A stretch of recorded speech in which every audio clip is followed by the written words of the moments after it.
Hello, hello, hello. We are back again with Triggered AF the podcast, and we are here with Nicky Dawkins.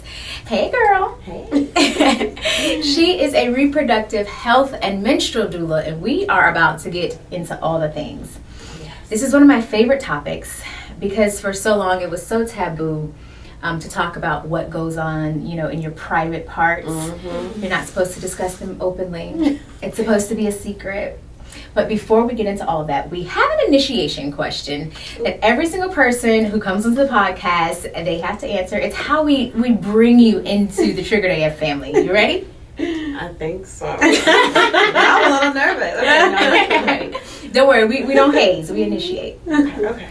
So outside of all of the titles, the accolades, and all the things that you do, who is it that you say you are? Ooh, outside of all of the titles. Oh gosh, because we make ourselves so much about those, right? Yeah. Mm-hmm. I think deep inside I'm like a little crab. I'm just a little softy. I have a hard exterior, but I'm super mushy on the inside, and I feel like and I'm delicious. But I feel like as a person, I'm just someone who deeply wants to create change for people in the world. Yeah. And I really want people to just be understood for whoever they are, whoever they want to be. Yeah. Oh, that's beautiful. Yeah. That is beautiful. I love all the different answers we get because nobody says the same thing ever. And we've done like over 100 of these. So it's like everyone says something different. Okay. Yeah, every single time. So we want to dive right in because y'all know we're here for a good time, not a long time. That part. And we are in a Black maternal health crisis, right? Yeah. Yeah, and we have been for a while. For a while. Yeah. And I wanted to have you on because I just love the work that you're doing in the community here in South Florida, and I'm sure in other places, but you're very prominent here in South Florida with the work that you do around menstrual health, around birth, around Black maternity, and it's just one of those things that we need so bad. And I know that you work so hard. Like, that's why I was like, I know she is very busy. We have to get her in and out because you have a full plate. So thank you for just even making the time for us. But I wanted to have you on because I know that you can speak to so many different facets of the Black birthing experience. And there's so much misinformation or just not enough information at all around what it means to give birth as a Black woman. What are the options? What's the possibility? What are the opportunities when it comes to giving birth as a Black woman? But we kind of want to start with the basics because a lot of times we kind of assume that people know what we're talking about, or we assume that people have the information and we're like, oh yeah, you know what this is, you know what that is. So can you first start with breaking down what is a doula? Like, what is that? What does that even mean? What is it like? Can you just break it down? What is a doula and what's kind of the difference between like a doula versus a doctor versus a midwife? Like, can you just give us like a little bit of a breakdown? Because I used to assume that everyone knew what that meant, but a lot of people don't know what that is. They do not, and I think that's a great question to ask because I get that a lot. They're like, oh, so you're going to deliver my baby, right? I'm like, no, right? So a doula is a non-clinical birth worker. So that's really the main difference between a midwife, a doctor, and a doula is we are not clinical, we do not diagnose, we do not give medical advice. Okay. A doula is an advocate, we're an educator, we're a supporter, we're there to kind of help connect the dots in your care so that way you can understand it better and you can make an informed decision with your birth team. Okay. Right? So a midwife, like an OB, will deliver the babies. There's nurse midwives, which have hospital privileges typically. They can also take on different types of birth or more high-risk births legally in Florida because the laws are a little interesting down here. And OBs perform the C-sections and surgery in addition to that work. You have your community midwives that might not be nurse practitioners as well. And those are the ones that you typically will find in the birth centers or doing home births, whereas the nurse midwives tend to be more in the hospitals, but they can also do home births and birthing center births as well. Doulas do not deliver. I think that's the main key. We can't deliver your baby. I know sometimes that comes up with a home birth. They're like, oh, we want a doula to come and like be part of our birth. You're really doing a free birth. We're not there to deliver. Oh, so they're free birthing, which is very if they don't have a midwife or a doctor. Yes. Those are the moms who choose to go on it on their own, which can be fine as long as you're doing it again with the right information and safely. But sometimes they'll ask for a doula, but it's good to keep in mind that the doula is just there to support you. They cannot deliver your baby medically. Okay. Yeah. Okay. Okay. Definitely did not know that. So thank you. I will make sure I tell all of my friends who are going to be, delivering babies if they're considering it. So the reason you would bring on a doula is because that person can serve as an advocate and educator to help you create and curate what your birth plan will look like. Absolutely, and also just to provide physical support, emotional support. Many doulas have different skills, right? Some doulas are nurses. There's some doulas who are therapists. There's some doulas who are health coaches or nutritionists. There's all different types of doulas as well. It is a spectrum. Some doulas only work in birth. Some work in postpartum. Some work full spectrum. Some work in loss. So depending on what your needs are, there's probably a doula for that. Hey, okay. See, listen, one thing we were going to do with Triggered AF is you were going to learn you something, okay? I like that. You are going to learn you something. So then one of the things, and you spoke a bit about it when you talked about they also can be advocates. Yeah. For many women, especially for women of color, for so long we have been told, shut up and do what you're supposed to do. No one cares about your feelings. No one's too concerned about your thoughts. I need you to just do and deliver. So learning how to speak up and advocate for ourselves, even when Serena Williams was in postpartum, she just delivered the baby, she started having issues and she was trying to speak up for herself and advocate, and it took someone, her white husband, to say to the doctor, no, something's wrong, you need to listen, and that essentially is what helped to save her life. So how can we help to ensure that our advocacy is actually heard? Because if I'm advocating for myself and saying like, no, something's wrong, help me, and nobody listens, I still end up having a conversation with my maker when that wasn't the plan. Yeah. And by my maker, I mean you die. Like there is, you pass on from this lifetime. So how can we ensure that our advocacy is actually effective?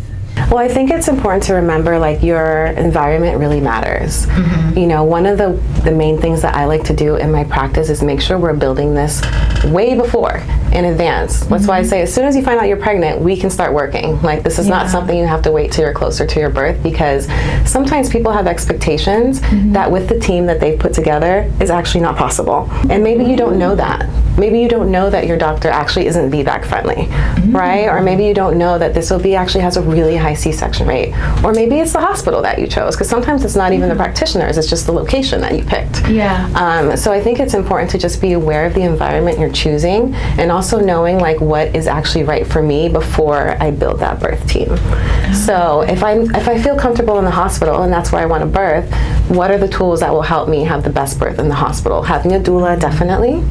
And also what type of doula, right? That's different too. Because that's different too. There's some doulas who really only are in a home birth setting. I find that there's many doula trainings who really kind of focus more on the home natural birth. And then when you're thrown into a hospital, it's completely different. You have to have a completely different set of information. You kind of have to know a little bit more, kind of some of the terms, the things that the nurses know, so you can advocate for that client. So I think in your research for your doula, that's important as well. What is your knowledge? What hospitals have you worked with? Do you know these doctors? Do you have some nurse friends? Nurse friends are very important to hospital birth, right? But I think also it's you doing the work to educate yourself and do a background check, right? So research that hospital, research the doctor, ask them the hard questions without offending them, because we also have to be realistic about people and their emotions, right? People are people too. People are going to have egos, they're going to feel offended. So what is a way that you can work with that? Can you be like, hey, I'm really concerned about this. Can you tell me when was the last C-section that you had? Can you refer me to one of your clients that had a great birth with you that I could talk to? Right? And it's okay to ask for those references. And if you feel uncomfortable, it's really great to find a doula who's already in that space and kind of knows how to talk to those people and can help you. But a lot of the research and education has to be on you as well. You kind of have to take responsibility for that and for knowing your own body. Because that's part of our job as a doula, is to teach you that autonomy, to teach you about yourself, what your body's going to do. But you have to do that work, right? We can't do it for you. So if we give you homework to do or breath work to do, you got to go home and do that. You have to actually do the things. You got to do the things. And doing all that stuff, that's going to help you feel more confident to advocate for yourself, because you're going to be like, no, I know my body. You know the terms to use.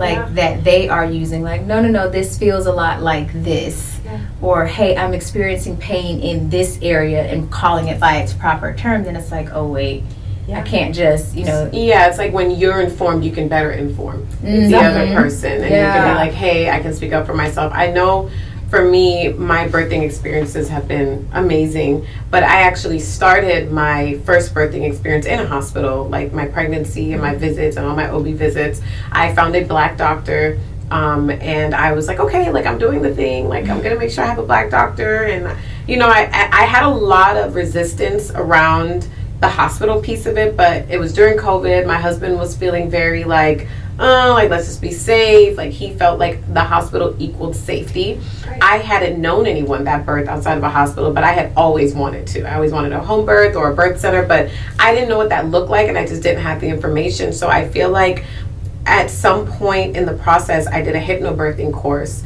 and we did an exercise around fear. So she made us go through and ask ourselves, what exactly is your fear around birth? Like what fear, where is the fear lying? And I realized that like maybe 34 weeks pregnant, that my fear lied around birthing in a hospital, not birth period. And I think a lot of Black women just have a lot of fears around birth in general. We hear a lot of horror stories. We hear our mothers and our grandmothers and our aunts and our friends. Like I remember when I told people I wasn't going to birth with medication, they were like, girl, what? Like, you going to be begging for that epidural? Like, I didn't have any encouragement, so it can feel very lonely. And then when you're lonely and you don't have support, the fear can even like seep in deeper. Yeah. So how can Black women start to mitigate the fears that they have around birth, to get curious and to start looking into alternatives and kind of trusting their gut to maybe birth outside of a hospital or birth in the hospital the way they want? Because I think before you can advocate, the fear that you have to get past to even advocate for yourself can hold you back. Yeah. I think that you said something really important, and that you kind of recognize where the fear was coming from. Because if anyone who's worked with me will tell you, I am not a conquer the fear type of doula. I am a let's figure out the fear and work with the fear, because fear is an important emotion. Yeah. Sometimes it can save lives and save your baby. Yes. Right? And so you don't want to shut that off completely, but you do want to recognize what it is, where it's coming from, how to work with it, in what scenario. And I think a lot of the fear not only comes from that, but also just because we have been so stigmatized with our bodies, and to just not knowing what our bodies can do or are capable of doing. And the first things our bodies do, which is menstruate, it's automatically like, shame, hide it, you're bleeding, don't let anyone go get away, right? Or now go hide under a bushel, right? Like all of these things. And I think that us kind of recognizing that part of it, and like you said, establishing like, am I afraid of birth, or am I afraid of the location? Is it the environment, or is it like I'm actually afraid to give birth? Right. Right, because there is a difference. But I think it's about like working with that fear a little bit more, and knowing like what the triggers are. Like, is this a reason for me to be afraid? Because sometimes it does that, right? Yeah. You sense it with your doctor, like, I gotta get out of here. I gotta go. All right, y'all, we know we're all survivors. I'm a survivor, you're a survivor, our grandmothers are survivors, our mamas are survivor. But what does your life look like when you move from surviving to thriving? Exactly, because here's the thing, staying in that cycle of survival for so long makes you miss out on the best parts of life that only come after you've learned how to thrive. The challenge, if you choose to accept it and understand it, is that the only way to get to the thriving part of this whole life thing is to learn how to change. With this program, you'll get 7 tools that you can use that will take you from awareness all the way to advancement, so that you will have the skills and you'll be able to apply some of these tools and resources to start living the life you actually want. It is absolutely time for you to not only take control of your life, but to start creating and designing a life that feels as good as it looks. Go now. Hurry up. Go. Gotta go. And did. Right, I did. And I did, I did the C-section rate, where you were like asked about your C-section rate. At some time my doctor goes, like, I'm 35 weeks, and she's like, oh, I'm a part of a medical team. Like, she hadn't said this the entire time. Of course. Close to the end of my pregnancy, she goes, hey, I need you to meet the rest of the doctors, because I'm not on call like that. So like if I'm not available, like if it's at like she said that at this point she only delivers on her schedule. So like she's not, if it's 3 a.m. like she's not just gonna rush in, like it may be another doctor. So she wanted me to meet the other doctors who weren't Black, and it was very important to me that was a part of my birthing experience. And she was very just like, oh well, that's just what it is, like you got to meet them, that's that. And I remember just feeling like this overwhelming like anxiety. I was like, wait, what? Like, no, you said it was you said, and it just came out of left field. And I remember going to my chiropractor, and he was just like, ask them their C-section rate, It's a Dr. Miles. It was. It was. Yes. And he had so much to do with why I switched and did all the things, but I remember that piece of it, like their C-section rate was like 40%, and he was like, I think he told me if it was over like 25%, like absolutely not. And he's like, and even that's high, but he said that like South Florida is known to have a higher C-section rate just across the board. I had my daughter in South Florida, and I had an emergency C-section as well. Yeah, so it was just like one of those things where like I wouldn't have even known to ask for that. Like I wouldn't even know that was something that I needed to consider, so it's like, of course those fears are there because we just don't have the information, to your point, so yeah. And speaking of questions that you absolutely should ask, what would you say are 3 things that every woman, especially a Black woman who wants to have a child, what should we know before we decide to become a mother or have a child? Like, what are those 3 things, and maybe 3 questions maybe that we should answer or have answers to before we decide that, okay, this is the path? No, it's a good question, deep question. I was thinking about this one the most when you shared it with me.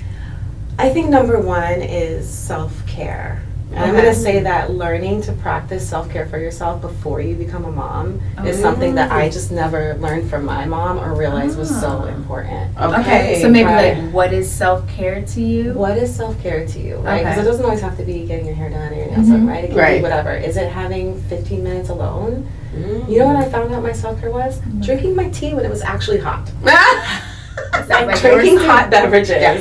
And it turned out to be like, oh, this is self-care for me. I care about this. Like, this makes me feel better. This. Absolutely. Right? Same. So, because sometimes when we're single and we're like, not in the mom mode yet, like our self-care is like hanging out with our girlfriends, going to get a drink. Yeah. Try to like shift to find like, what is it for just you? Like, what does self-care for you alone look like? Okay. Mine is to be able to take the 5 hours to do my nails myself. And I know people say, what, 5 hours? You don't understand. People. She is. But I think what people don't understand is my time and my day belongs so much to everyone else that if I'm doing my nails, they don't bother me. My daughter will bother me in the bathroom and ask me for things while I am on the commode. Yeah. She has all the questions and needs all the things. But when I am doing my own nails, because my hands are in use, it is just me time. And sometimes I even stretch it out and take a little bit longer so no one will ask me to do anything for them. No, totally. It's just me.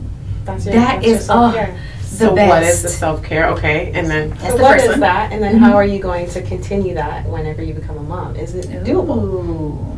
And if it's not doable, like how can we make it doable, or how can you shift it to be something that fits? Okay. Right? Because we're very unrealistic, like we are. We can do all the things. We can do it all. We shouldn't be doing it all. I think the second thing would be what I mentioned was, what is your team going to look like when you become a mom? Yeah. Like, who's your support system? Is it going to be a partner? Are you doing this on your own? Then who's your support team? Is it a friend? Is it your parents? I think that's kind of an important thing to kind of know. And then honestly, as much as I hate to bring it into it, like money. Yes, because it matters. Money matters. It matters. Especially like whenever you're getting into that birth zone. Because I've had many people who they want to have a doula, they want to have all these things, they want to have a chiropractor, they want to do all the things, but they don't have funds to support them getting this birth dream. Or if you want your kid to play soccer, I can tell you right now, it's very expensive. Yeah. I had a gymnast. It is. Oh gosh, that's even worse. Extremely expensive. Right. There's a meme that's going viral right now of a Black mom, and I adore her because she is very honest. She's like, I am a selfish woman, and I knew, and not me, but this is what she said. She's like, I'm a selfish woman. I knew I didn't want to have a bunch of kids. I didn't want to, I didn't want my whole life to be about children. She loves to travel. She's a fashionista. Her husband is amazing. She said she knew that in order for her to enjoy motherhood, it took money. She's like, she wanted her daughter in the best schools. She wanted to be able to have, to hire the team to assist her with all of the things. And they always ask her, she's actually an incredibly smart woman, what has made motherhood so enjoyable for her? And she said, money. She's like, money is what has made it enjoyable. And of course, you had people bashing her like, oh, you're being elitist, you're being this, you're being that. And she's like, why do we try to keep lying to ourselves? Right. And our money needs is a tool. And our wants and what And we live in America. Exactly. And we live in I would love to birth the bananas. I would do it. I promise you. Play the Aki and Selfish. I got you, girl. We live in America. We live in America. Can't do it. Gotta give my landlord money. Exactly. Right. Yeah. Right? I can't give him bowls of banana and be like, hey, thanks for this. The money really matters. It matters. It's just also expensive. The formula, if you breastfeed, you gotta buy the time, but you gotta make sure that you're eating well. Yes. You gotta make sure you have diapers and wipes and clothes and strollers Shoes. and oh my God, Car seats. It really does add up. So yes, money matters. How much money do I have, and what is realistic for me? Yeah, right? In that form. And I want to go back to what you said about having that birthing team.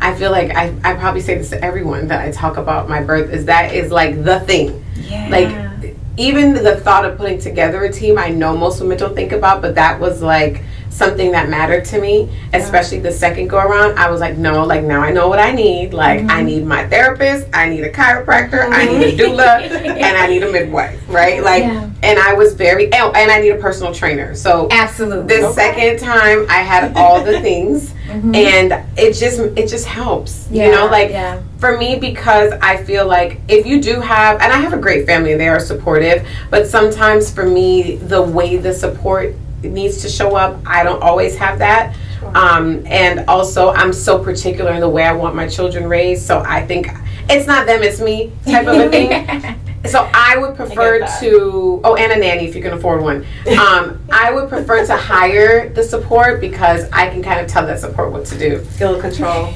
Yeah, I'm a little controlling and I just want things a certain way, and I can tell that support that I'm paying, like we know what the agreement is and we know what we're doing. Sometimes with grandmas and sisters and uncles and cousins, it gets a little blurry. Yeah. And they don't always respect or they don't always honor, the space that you're in. Like for me, like no one has been to my births except for my husband, right? And that was a decision that I made. Like I don't want anybody in my birth for the way that I'm birthing. I can't have any kind of weird vibes. I can't have naysayers. I can't have anyone that doubts my ability to do this because I'm doing this with no meds. Good Lord, twice. So I just feel like having that birth team and being intentional about your birth team, and just like, even if you can't hire all the things, like if you can have one or two things, like just whatever you can do. If you have someone that maybe they're not a professional doula, but they really are rooting for you to do this the healthiest way, like just even people who care for you and like want to see you do well, or a mother that's done it before, like just somebody that can kind of be in your corner to support the way you want to birth. I think makes a huge difference. I think too, the one, and you gave 3 phenomenal things, and I also think because we're taught, and I won't say we are because everyone isn't taught this way, but many women, they're taught to think about everything else but not the partner that they're going to have said child with. So I think a bonus question or a bonus answer or whatever it is, it needs to be, what type of a partner do I want, and then what type of a father, because those are different people in the same person. Those are different people. And this is of course for heterosexual people who or people who believe in being male and female.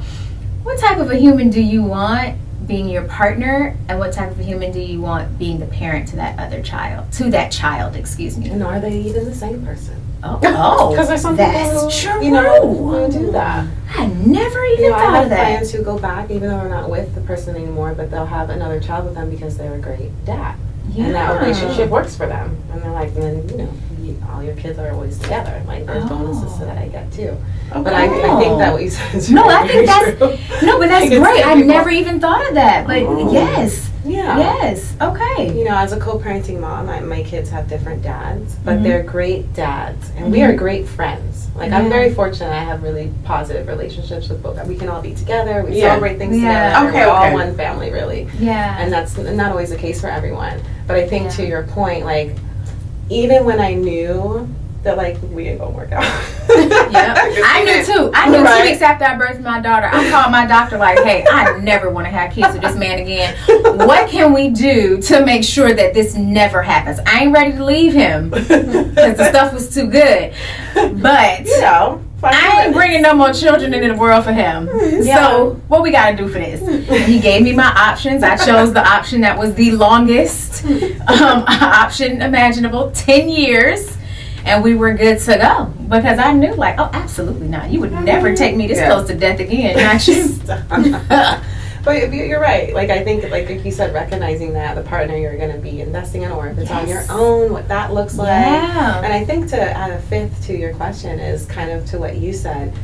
Put yourself around people who want the same experience as you. Like you said, the you community. your friends might be your friends, but then you come to the motherhood and you realize, like, oh, like, we're so like, different. we're so different. Yeah. Oh my goodness, that's the thing. Right? So Yeah, finding, and you like, can't women who support think what I like- want. Right. Like, because you can be different and still support. Like, it doesn't take Totally. away. Why had you not taken the initiative to go to that hypnobirthing class, Mhm. you know, and find like-minded people who are doing the same thing as you? Yeah. That's Yeah. very important. And It's sometimes, Absolutely. Like, you gotta switch your friends a little sometimes. Just Yeah. a little bit. Yeah, in Reorganization. birthing and motherhood, that is a huge one. Like, I have, and you know Tasha. Yeah. Yeah. I had known Tasha, I feel like in another life, but in a past life, of like when we were young women, like partying and like living our best life. And we had lost touch somewhere in the ethos social media realm. And like, I was pregnant and I like came across her page and I was like, oh my God, like I didn't even realize that like I wasn't following it. It's like, oh my God, like where have you been? Like it was just weird. Like nothing had happened, but it's like somewhere like, you know, we just lost touch. And when I came across her page, and this is when I was kind of in that like, I don't know if I want to switch, I don't know what to do. I'm like, and I saw that she had a home birth, like with her, and she was also pregnant at the same exact time I was pregnant. Yeah, we was all pregnant. We was all pregnant, yeah. She was pregnant. Our other friend Nicole was pregnant. Like it was just like we had like a pregnancy pack we didn't know nothing about. And Yeah, I was all just doing to the thing. see someone else I knew well enough to just know like who she is and the kind of person she is, and like to see her do that. And she's very open. Guys, go follow A Vulnerable Mom. Go to her YouTube, Tasha Renee. Like she will show you her whole everything, birthing a whole human. Like she's very transparent and very, very open. And I literally saw her like giving birth at home on the internet. And I was like, oh my God, if she can do it, I can do this. Yeah. You know, like we're not that different. Like this is someone I know, this is someone I can reach out and touch. If she can do this, I can do this. And it gave me like the biggest boost. And I always tell her like, God, you were such an instrumental part in me deciding to birth this way, and just like realizing that I could do it and trusting my body and trusting my ability to birth. And so that community and knowing other people who do it and have done it, and having the conversations with people who have had positive birth experiences, watching positive, like I would never watch any kind of birth experience I didn't want. I only watched the ones that I wanted. Smart. And it's just so much of it is mental. So just like, please guys, get in a community of people, find them, go to birth centers, go to birth houses, go to the hospital and find other women that are doing hospital births. Like just find out what's happening instead of just winging it and feeling like, oh, I'll figure it out when I get there. Like, That's not how it works. I have an extra question because I'm just curious, because I kind of did it with my first, but I feel like it wasn't that serious. But I know, and I've seen it online where people are confused with how important is it to have a birth plan? Like, is it as serious as the tickety talkers make it seem? Oh goodness. Or is The it the tickety talkers? They are just a game. Wow. Okay? That's a whole other podcast. We can Right. talk about tickety-talkers. But the birth plans right now, I don't know if you've seen, but the birth plans and like having this birth plan is like a topic that I've seen. So I just want to know, like, is it that serious? What is a birth plan, and is it that serious? Like, do we need one? Is it not that serious? Like, I don't like to use the word plan. Okay. I hate that word. I always like to say experience or preferences, because the plan thing, it just does, it's too permanent for me, and it doesn't give people flexibility in their mind, I feel like, when they hear the word plan, because we think plan and we're going to execute the plan, and the plan's going to be a plan. It's not. It's a birth preferences, a birth experiments you want to build. Birth experience, I apologize. But I do think it's important.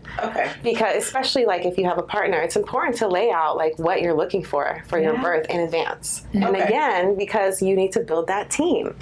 Right? If you're like, hey, I want to get to the hospital when I'm 8 centimeters and I want to be able to labor on, and no one, like, you need to tell your doctor that in advance. So they can be like, actually, not going to happen. Might be another doctor that comes, or I'll let the nurses know. Like, you need to be able to like express that in advance, so the person who's on your team knows what you want. The same with your doula. You know what I mean? If you come to me and you're like, hey, I'm doing a free birth, for me, I'm going to pass. Right? But I might be like, hey, I know another doula who's down to support you for this. Right? Or I know you want to be back at home. I know a midwife for that. But sometimes what you have in your head might not be what other people can give you. So it's really important to put that on paper in some way, or have some sort of birth journey that you can share in advance. It is important to have. What is not good is to think that it's going to be exactly that way and not have a plan B and C. Or plan experience B and C. So with my clients, that varies depending on where you're going to birth. If you're birthing in the hospital, your plan B or your experience B would be if you have to have an emergency C-section. That's what we will also be prepared for. Not because we want that to happen. We always throw, experience B and C away after we put it out there. I've said it, but no. We said it, but now it's gone. But it helps you kind of be prepared should something like that happen. Now you can be like, well, you know what? We already talked about this, and we know kind of an idea of what we want to do should this happen. Eases a lot of your anxiety, right? If you're birthing at home, then we have more plans or experiences, because we have a transfer experience. Okay, what if we do have to go to the hospital and have our birth? Are we still going to do it natural? Like, what is the goal? Like, are we going to take the Pitocin, blah, blah, blah? And then experience C again, emergency C-section. It's always C for C. But it is an important thing for you to think about. I don't think you should overthink it, but I do think that you need to have an idea of what you want to do, so you can build the right team to give you that. I love it. I love that. For me, I am a firm believer in creating what you want your experience to be. When we were driving over here, I was talking to Danny about, a situation, and I was like, you know what? Since in this aspect of my life, I get to choose what my experience will be, why would I choose the one that doesn't yield the highest, best result for me? And I think when you are creating what you want your experience to be like, I think it is important that you get super clear on hey, all the stars align, things go exactly as I am proposing. This is what it looks like for me. This is what support looks like. This is who I want there. This is who, they'll have to meet me in 4 weeks when I'm finished, or, a week later, or even the next day. But just getting super clear on what that experience, I think it changes the game. And then, like you both were saying, is it really does help you to then advocate for yourself, because you're already clear on, no, these are the requirements. And I think that is most important, knowing what those are. And I think too, in our community, because especially living in America, there is a health crisis. It is heartbreaking when you think that a Black woman who has a PhD has a lower standard of care. I don't want to say a standard of care, but has a greater possibility of dying in childbirth than a white woman who has a high school diploma. Like, when you know those stats and it's clear, that is wild. My sister, who, she dates the United Nations, and right now she's dating a white guy. And they were having a discussion where he's like, no, it's economics. And she's like, what you're not going to be able to do is argue with me about the Black experience when you're not Black. I'm telling you, it is not about economics. It is about how racist our healthcare system is. Like, there's no two ways around it. So how can we begin to find solutions as a community, not looking outside of our community, but as a community, to help to address our own Black maternal healthcare crisis? Because we keep looking out, and clearly they're not concerned about that. Right. So how do we help us? I think the best way to help us is recognizing that this crisis is not new. We have always been in a Black maternal health crisis the whole time. Okay. Since we were brought here. Like, we've always, this is not new. Yes, actually. Okay. Right? If you think about it, This is how it has always been. But the problem is that we are not talking about it.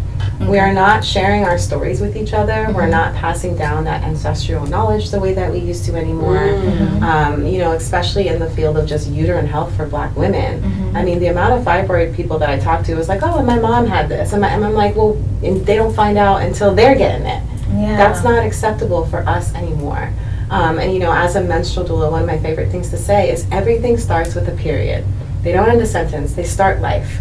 None of us would exist if a period didn't happen, and that shame is at the same beginning. So if we as Black women who menstruate earlier than everybody else, which is a fact that we've always known, but now that they got, you know, research behind it, now it's real, right? Oh, I didn't know that. Is that a thing? Yes, of course. And you know, not fully sure what's behind that. I think culturally there's a historical aspect to that. Our bodies have been abused. We were forced to have children young, raped at a young age, usually molestation, touch, that, you know, it carries on that generational trauma into our bodies and it just passes on. There's this great theory that I love called wombology. And basically the practice of wombology is like what your mom went through 7 generations back when they were pregnant with you. So something like I'll ask my clients sometimes is, hey, do you know your mom's pregnancy story when she was holding you in her womb? How did she feel? What was her relationships like at the time? Was she excited about her pregnancy or was she nervous? Was she shameful? Was she a teen mom? I did that somewhat with my mom. Right. All of that's very important. I think like us telling those stories, even the ones that we're ashamed of or afraid to talk about, is really important in curbing this, because we need to recognize that this is happening to our moms, our grandmothers, our sisters, and we have so much shame around our bodies because our bodies have always been stigmatized. Right? So I feel like in opening up about our stories, including the ones that make us very uncomfortable, I mean, there are so many women walking around with sexual trauma who just are afraid to talk about it. So many women who have had abortions in the past who don't want to mention it, but don't realize it's very important for your continuous uterine care, especially if you want to have a new baby. Like what you had before matters. But we are so afraid to talk to each other about it because we're afraid of being judged. And we're in a system where doctors don't listen to us, so we feel like we're not going to listen to each other either. You know, and so opening up those spaces like you guys are doing right now on the podcast, creating a safe space to talk about it, making sure your daughters know about your pregnancy with them and how your uterine health was, is how we have to start. And then pulling the stories out of our ancestors, out of our grandmamas, like, come on girl, tell me your period story. Like, let's smash this right now. Right? So I feel like a lot of our work within our community is that. We have to be more vulnerable. We have to be more open. I mean, your but story how you do said you about even Tasha do is that, a perfect though? example. Well, look at that. Put it. You just have to do it. But that was a friend. I'm talking about to a mother. So I was raised in a household. You do not talk about what happens in the house. You do not discuss it outside of the house. Hell, what was happening in the house, you don't even discuss it with the people in the house. So after it happened, it didn't happen. It didn't happen. You didn't see what you just saw. Right. Don't worry. Totally. But I guess my question is what are some actual ways, like if a woman is like, dang, I really want to have a conversation with my mom about, you know, what her experience was carrying me, how do you start that for someone who feels really uncomfortable doing so? And I know it's like, girl, you just asked. I know that sounds easy, but for many people, it's much harder. Totally. It's not. I always feel like finding group circles where you can go together is always nice. Sometimes putting like your parent in a space where other people are talking about it kind of makes them like, oh, like people are talking about this. Like it's okay. I like that. So I think like finding things like that or creating that for yourself, maybe finding somebody else that you know who's having the same issue. You know, sometimes these little subreddits and things like that, you can actually find people that you can connect with and can give you tools to help you do these things. But always like, you know your family best. So you know what's going to trigger them. You know what the best approach is for them. And I think that's going to be unique to every individual. It's going to be unique to every culture. I feel like also as Black people, we tend to like group all of us together. Like Black people, but I'm like, Caribbean Black people, African American Black people. All three are different. Like these are all Afro-Latinos. Like this all four now are very different. All different, right? Because we have our own different cultural perspectives and things in the way that we talk about things, like you're saying, like, oh, it doesn't leave the house. Like, that's, you know, very common. Right? So I think you have to kind of figure out what that looks like for you. And maybe it doesn't have to be a verbal activity. Maybe it's art. Maybe you go watch a documentary together about it. Maybe you write a letter to each other. Yeah, she's writing a letter maybe to her unborn, which is you, her unborn child, and what she's hoping to experience, what she is experiencing right now. And then you can be writing a letter to your actual maybe unborn child. And so you two can then swap notes and you can read to find out, hey, you know, what do you envision for me? What do you hope for me? What are your plans? What are you actually experiencing? I think that could definitely be helpful beautiful. too. Yeah, I did it on my birthday. I do it on my birthday. I would like ask her, like, I don't know, I've asked her like multiple times, but I'd be like, Mom, like, what was your birth experience like with me? Like, what was happening? And every time I ask her, she gives me like a little more. So it may not happen all in one shot. Yeah. It may take like a little time for her to get like more comfortable. So like the more I ask her, and it's the same question. I'm like, Mom, what was your birthday like? Like, what happened on my birthday? Like, what was happening? And every time I get like a little extra nugget, and I'm like, oh, I didn't know that the last time, but okay. And she'll tell me more and more, and maybe it's just sometimes they're not thinking about it. You know, I don't know if they're uncomfortable as it is. Yeah, they just don't remember, or they just like maybe it was so traumatic or unpleasant, they just stuff it somewhere. But it's not necessarily that they're just so uncomfortable. Sometimes they're just not thinking about it, or they don't think you care, or that you want to know. So when I ask her, and I'm just like, oh, what were you feeling? And like I know my mom did not want to have a baby. Like she was not trying to be pregnant. It was not on her bingo card that year, you know, and it was unpleasant for her. Like the whole experience, I ended up being a C-section, like it was not a great birth experience, right? So I think that could explain maybe my anxiety and some of the gut issues that I've had because I didn't get to breastfeed very long and I was a C-section baby. So I have skin issues and gut issues that I've been told that could be linked to my mother's birth experience and what was happening in the womb and after. So it's just like, you know, taking some stake in your own well-being by asking the right questions to get the results and helping your family understand that you're not trying to shame them or accuse them, but you're just trying to get a better understanding of yourself. And I feel like when I take that approach with my mom, that seems to be more received. Yeah. I love that. Yeah, thank you. It's very important. It's so important. I didn't know. Like I was like, really? Does that matter? Like they were like, oh, all of it matters. Like from conception on, like you're being impacted, you're being influenced by the decisions that your parents make, or sometimes they don't get to make. They're forced, you know. So I'm just happy that now there are spaces that people are talking about, and I think you'd be really surprised at how open some of those women in your family can start to become over time. Because remember, they didn't have the space, so sometimes it's up for us to make the space for them and show them that, hey, this is okay. And sometimes they want to talk to you. They want someone to talk to. Like they want to share it with somebody. Like I'll talk to my husband's mother, and like she just will give me all the tea. I'm just like, girl, like you wouldn't. She's so quiet. She's so docile. She's so like to herself. You would never think that she had all these things to say, but sometimes no one asks them. Yeah. No one asks. They don't feel like they have a voice. They don't feel like what they have to say is important or that anybody cares. So I definitely encourage women all the time to like go to your auntie and all that. They can do more than gossip. They can give you some real information that can save your life sometimes. 100%. You know, and give you information that you can use to advocate for yourself, to overcome your fears, and like to learn that my grandmother birthed 13 children unmedicated. Okay, in like the country in Jamaica somewhere, gave me so much power during my birth. Like I've never met my grandmother. She died on my first birthday, like actual first birthday. And I remember during my labor with my first daughter, I felt like I felt her presence. Like, and I've never met her, so I don't even know what her presence feels like. But I just felt like this strength that just came from my womb that I was just like, oh, I can do this. The ancestors being like, I got you. Like that for me was like, it was so unreal, and I was like, oh my God, like it's like I just felt like this assurance where like I can know when it's like God, and then this was something I was like, oh, I feel like my grandmother is like, her energy is with me to reassure me that like I can do this, girl. I did this 13 times. Like that's in my DNA. Like, you know, that's in my womb. That's a part of my womb knowledge that there's a woman that birthed 13 children. I got one. I can knock out one. Exactly. And technically you were in your grandmother's womb. Because your mother's eggs were inside of her. I told my mom that. She was like, what? It's the truth. It's beautiful.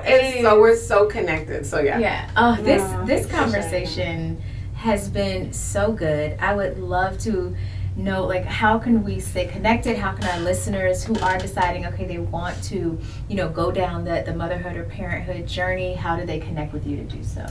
Yes, well, my Instagram is Thank You Nicky, N-I-C-K-Y like a boy. Also, menstrualdoula.com is my main website where you can get all the information for the yoni steams and placenta work and doula work. I also host a beautiful training retreat called Bloom Your Womb every year in Costa Rica. And it's for anyone who wants to just learn more about their womb and heal, and also get like a little menstrual doula certification from me. So definitely check all of that out. And however you guys want to connect with me in the future, please let me know. And I'm so glad that I was able to come and meet with you guys finally. So you guys are trying to get me here, and you guys are doing such amazing work. And I hope that you continue on to do this and put more voices out there, more black voices. So. Yes, that is absolutely the plan. And enjoy your period stuff. Yes, about the period. We got period treats, y'all. I'm gonna use them and let y'all know how it works out. Yes, we got some period panties. Can we grab it? Can I grab it? Yes, go ahead and grab it. And I guess that's the last thing I should probably say. If you are someone who's struggling with period poverty, meaning that you don't have access to supplies, which is a thing, which is a real thing. Another day. I didn't even realize that. Like, I was in DC for work, and I was staying at a girlfriend's house, and I was coming home really late at night.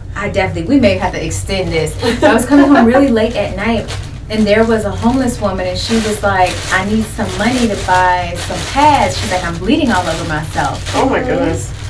And it had never registered to me, like, yo, of course homeless women still have menstrual cycles. Like, it doesn't just turn off because you no longer have a place to live. And I was like, ma'am, I have nothing. I had no card on me. I had no wallet. I had nothing to help her. And she's like, well, can I come in? And it wasn't even my building. But, she followed me inside. And I asked the gentleman, I'm like, hey, she needs some help.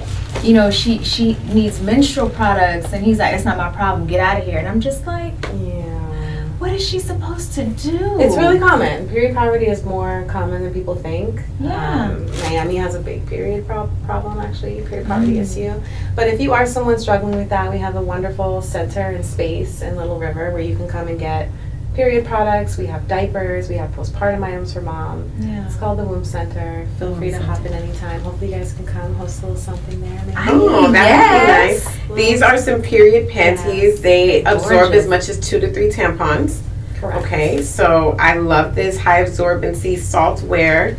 And these are so cute. I love the colors. Yes, and shout out to Salt. Shout out to Salt. SAALT.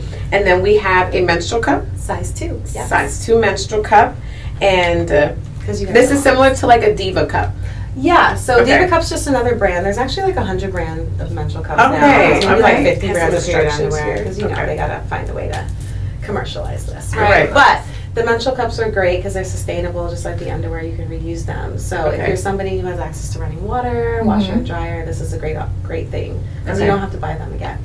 Oh, okay. Yeah. And then the thing too, if you ever want to try anything new at the hub, we have tons of we have every product. And how to like insert it and how to use it. You can come on by, get resources, get a lesson. If you're interested in hosting a period party for your daughter or yourself, you can do that. Oh wow. Period party. I like that. That's cute. Come on over. Oh wow, that is listen. All the resources. Yes. I love this. And we have lots of curriculum too. So athletes in periods, nurses in periods, racial disparities in periods. We've done like a lot of really big curriculums for it. And you have a book. Can you tell us about the book? Yeah, I did it's a co-authored book with Jessica Biel, the actress. And it's basically a kid's book for periods, so ages 7 and up. It's just kind of like you can read it with them. It's very clean and very geared towards that age group because it's kind of a missed age. People don't realize people get their periods in elementary school. I don't know why, but I see girls as young as 7. It does happen, especially black girls. And I remember, better. That's the thing. I remember in the 5th grade, a girl got her period, and it was like, it felt like horror for her, I'm sure, because I don't think anybody was expecting that, and I know she wasn't. And I remember, it's something that we don't talk a lot about, and I think it ends up causing like an extra layer of shame. But one thing I remember was the smell, and I wish for her that she just had more guidance, because it was just clear that she didn't have the guidance and the care that she needed in that space at 10 years old, getting her period, not probably knowing what to change, when to change, what to do, how to wash and yourself. because of all that shame around it. And you said it, that period it's like the beginning of another layer of shame that we have to carry as women. 100%. I love that there is now a space and a resource for women, and women who may not want to have the conversation. Well, bring her to Nikki and she will have the conversation. Exactly, I got you. She will teach you how to have the conversation so that we can better equip our young women how to take care of their wombs, how to take care of themselves, just like inside and out. Like that is just, I love that you do that work. I think it's beautiful, and I just wish I had when I was getting my period. No, they have so many options now. Yeah. As an athlete too, I'm just like, I would have loved a menstrual cup. Some period underwear. There's period yoga pants. Like, Nike did them like years ago. I don't know if they're still out, but it was a thing. Oh wow! So there's hope on the horizon. There's hope. Big There's time. hope. That's what matters most is the fact that there's hope. But you can stay connected with me everywhere at Alicia Reese. That's ALECHIA. Last name Reese, REESE. Make sure you visit Triggered AF events, not only to find out what events are coming to your city, but also if you are having trouble with changing, with making intentional changes to create and live a life that feels as good as it looks. You want to make sure you are checking out our 7 Agents of Change program. It truly is the game changer that will catapult your life to the next level. You can stay connected with me at the Danny Bordeaux. Bordeaux is BOURDEAU. Make sure you're going to triggeredafpodcast.com to stay up to date with the latest episodes, and also go to Triggered AFPC on Instagram to stay connected with us. Thank you so much, Nikki, for coming and giving us some tools and some tips and some ways to design a better birthing experience for us as Black women. Share this with everybody, please. Share this with a friend. Share this with your mom. Maybe this is the conversation that can be a catalyst to have the other conversations that you want to have. Thank you so much. Subscribe to our podcast, and we'll see you next time. Bye.